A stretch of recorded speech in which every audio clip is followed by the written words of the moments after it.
que foi o Felipe Neto que levantou isso em algum momento no Twitter, que deveria se colocar outros livros e não esses clássicos para as pessoas lerem, porque esses livros são difíceis ou são chatos e as pessoas se desinteressariam da literatura. Não, mas aí que tá, essa colocação... Eu até comentei, cara, essa colocação do Felipe Neto. Foi isso mesmo que ele falou? Foi. Só que o que acontece? A colocação dele foi infeliz. Por quê? Porque o Felipe Neto é um grande youtuber, mas não é professor. Entendeu? Então ele não soube se exprimir ali. Ele falou o que deu na cabeça dele, certo? Mas qual é a grande questão? Quando você tem que começar a ler literatura brasileira? Quando é que te apresentam isso? Quando você entra no ensino médio. Quem aqui tá mais próximo do ensino médio, provavelmente, né? Nosso amigo ali. O Paquito. Então vamos lá. Paquito, você se lembra de qual foi o primeiro livro de literatura que você teve que ler no ensino médio? Literatura brasileira? Cara, brasileira... Boa pergunta. Eu já posso te dizer, foi no primeiro ano do ensino médio. Foi, com certeza. E aí, muito provavelmente deve ter sido um trecho da Carta do Descobrimento. Não, acho que não. Acho que no meu colégio eles já davam uns livros mesmo, assim. Ah, você já pegou ali Padre Antônio Vieira, já foi pegando os primeiros livros ali da literatura. Era bem focado em redação, entendi. Literatura e tudo mais. São Bernardo. Por que eu digo isso? Porque, vamos lá, que idade tem o jovem que está no primeiro ano do ensino médio? Né? Qual é o interesse do jovem que acabou de entrar no ensino médio? Beijar na boca, né? Ele quer beijar na boca, ele descobriu agora que isso é bom, entendeu? E outras coisas também que ele descobriu agora que são boas, e ele tá interessado nisso. Aí chega o professor e fala assim: bem, gente, hoje eu vou explicar pra vocês literatura de viagens. E coloca 150 datas no quadro e começa a falar blá blá blá blá blá blá blá pro cara decorar o negócio. Você nunca vai despertar a curiosidade num aluno pra ler essa parada se você explicar dessa forma. Vamos tentar outra abordagem, certo? Tá. Pergunta pra todo mundo que tá aqui no estúdio: como é que vocês imaginam que fosse, como é que era assim quando os portugueses chegaram aqui no Brasil? Como é que vocês imaginam que foi a relação deles, portugueses chegando aqui no Brasil? Os índios? Com os índios, com o próprio ambiente aqui. Cara, tem aquela clássica imagem do livro de história, da caravela chegando, os índios pelados assando qualquer coisa lá, uma mandioca, e os portugueses bonitão, assim, chegando lá, né? Pois é. Então, por quê? Porque a única coisa que a gente tem dessa época é essa bendita imagem que a gente vê no livro didático, né? Todo mundo vive. Mas vamos falar o português bem claro, bem correto. Os portugueses se fuderam na hora que eles chegaram aqui.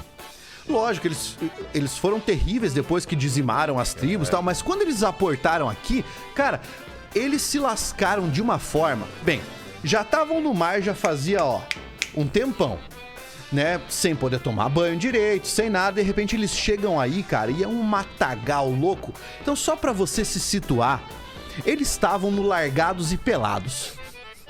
Versão Brasil pré-colonial. Certo? Então tinha bicho pra cacete, tinha tudo. Só que tem uma diferença. O português chegou aqui, ele não sabia o que ele podia comer. Ele não sabia o que ele podia comer. Ele não sabia como é que o índio reagia junto com ele. Ele não sabia que tribo que era canibal, que tribo que não era, né? Então você fala pro aluno o seguinte: cara, você sabe como é que o português descobriu que dava pra comer banana? Como? Que não tinha banana lá. Não tinha banana na Europa. Não tinha lá. Ele descobriu banana, né, quando ele começou a viajar. Aí ele descobriu que dava pra comer banana porque ele começou a olhar nas árvores, ele viu que havia uns macaquinhos que comiam banana. Só que aí que tá. Existe um tipo de banana que é uma banana bem pequenininha assim, que dá na copa de algumas bananeiras, né? E aquela banana é bem docinha. Então o macaquinho subia, comia e boa. Aí o português olhou e falou assim: cara, vou comer banana. Foi lá, cortou aquele cacho verde, gigante, e foi: vamos comer isso aqui então. E pá! Deu-lhe um bananaço na boca. Imagine como a boca do cara fez assim, na primeira banana verde que ele comeu. E eles, o cara não sabia que não dava pra comer banana verde, tá? Como é que a gente descobre isso? A gente descobre isso quando a gente lê numa das crônicas do descobrimento que o cara tá narrando. Ele fala assim, existe um fruto oblongado nas terras do Brasil de aparência muito formosa, amarelo e certas vezes com pintas pretas, e que dá terríveis dores de barriga naqueles que se desmandam a comê-las verdes. Nossa! Então, tipo, o cara comeu um monte de banana verde, teve febre, caganeira, se lascou todo, cara. O português descobriu que tinha índio canibal aqui da pior forma possível. Como? Estabeleceu uma colônia num lugar que era fronteira com a tribo canibal. Aí tava lá, sossegado, de repente o índio pegou o cara Vou te comer. Cara, foi tipo The Walking Dead, entendeu? Nossa, mano. Canibalizou. Como é que o aluno vai saber como é que era o índio canibal? Ele tem que pegar o livro do Hans Staden, Duas Viagens ao Brasil. E ele vai descobrir essa forma. Aí você quer mostrar pro cara o seguinte, ó.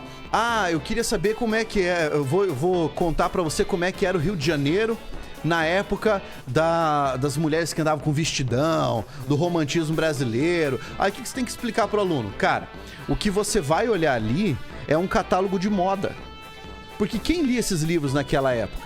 As mocinhas casadoiras. Daí o que é uma mocinha casadoira? Você vai explicar. É uma mina que queria arrumar um marido, porque já não aguentava mais ficar em casa, queria casar para ter a própria vida. Mas elas falavam sobre quê? Você acha que as mocinhas casadoras falavam sobre guerra da Ucrânia? Não. Falavam sobre o valor da tensa que era cobrado? Não falavam sobre nada disso. Falavam sobre vestido, falavam sobre a cortina. Então é por isso que o José de Alencar passa uma página inteira falando como é que era aquela casa com uma cortina do tecido assim, da cor desse jeito, que ficava assim, e quando o vestido passava, ele tinha determinado caimento, porque é essas pessoas que liam. Então assim, cara, não adianta o professor de literatura chegar com aquela apostila gigantesca e sair aqui, ó, querendo que o cara enfie esse conteúdo goela abaixo, que ele nunca vai ler as obras. Você tem que ter uma abordagem diferente. Agora, quanto a você não expor os alunos a isso, aí é um baita do absurdo, certo? Por quê? Porque você tem que fornecer, você tem que fomentar o contato com a obra. E qual é o outro grande problema? Talvez venha nesse sentido o comentário do Felipe Neto, tá? Se for esse o caso, Felipe Neto, você assista aqui e depois venha me dizer. Que você tem meu e-mail, inclusive, que a gente já conversou. Ó. Que é o seguinte, cara. O professor, muitas vezes, o professor de literatura, também só lê o que lhe convém. E não sabe como funciona a vida do aluno. O que o aluno lê, aquilo de que o aluno gosta. Então por que o professor não faz o seguinte? Galera, o que vocês estão lendo? Começa por essa pergunta. Ah, eu tô lendo o livro tal. Então o professor fala, então vocês se preparem que eu vou montar uma aula disso aí. O professor vai lá, lê, e daí ele procura. O que é na literatura brasileira que eu posso achar que é semelhante a esse livro? Que eu vou poder fazer um paralelo animal. Aí você vai lá, monta uma aula, trazendo o livro que os alunos estão lendo e o livro que você gostaria de que eles lessem.